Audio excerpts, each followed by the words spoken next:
बात उस समय की है जब लंका विजय के उपरांत भगवान श्री रामचंद्र अयोध्या वापस आ चुके थे।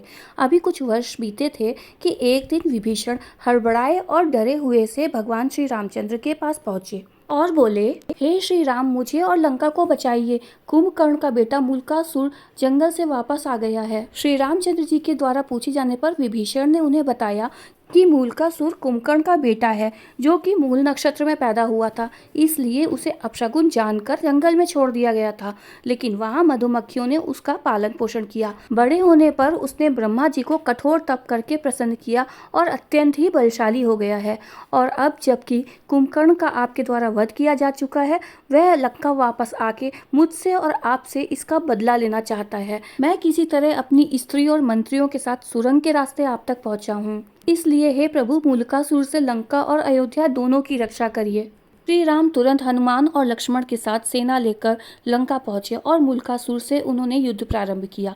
7 दिन तक भयंकर युद्ध होने के बाद भी मूलकासुर श्री राम की सेना पर भारी पड़ रहा था। ऐसे में ब्रह्मा जी ने राम जी को बताया कि हे रघुनंदन, इसे तो मैंने स्त्री के हाथों मरने का वरदान दिया है, आपका सारा प्रयास व्यर्थ ही जा रहा है। इसके साथ ही साथ जब इसे पता लगा कि लंका युद्ध और युद्ध में रावण तथा इसके संबंधियों के मरने का कारण देवी सीता है, तब इसने मुनियों के बीच जाके चिल्ला कर कहा, चंडी सीता, तेरे कारण मेरा समूचा कुल नष्ट हुआ है। इस पर एक मुनि ने क्रोधित होकर उसे श्राप दिया कि दुष्ट, तूने जिसे चंडी कहा है वही सीता तेरी जान लेगी। इसलिए हे रघुनंदन, मेरे वरदान और मुनि के श्राप के अनुसार केवल देवी सीता ही इस मूलकासुर का वध कर सकती हैं। ब्रह्मा जी द्वारा ऐसा बताए जाने पर श्री रामचंद्र जी ने तुरंत ही हनुमान जी को अयोध्या भेजा और वहां से सीता जी को पुष्पक विमान द्वारा तुरंत ही लंका बुलवा भेजा।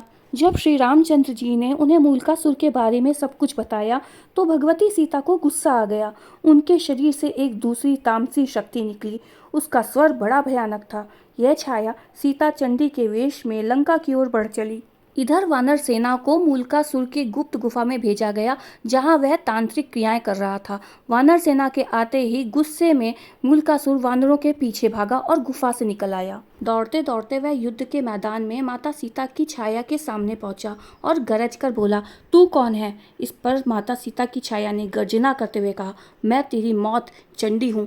तूने मेरा नाम लेने वाले ऋषि मुनियों को खा डाला था, इसलिए अब मैं तुझे मारकर उनका बदला लूंगी।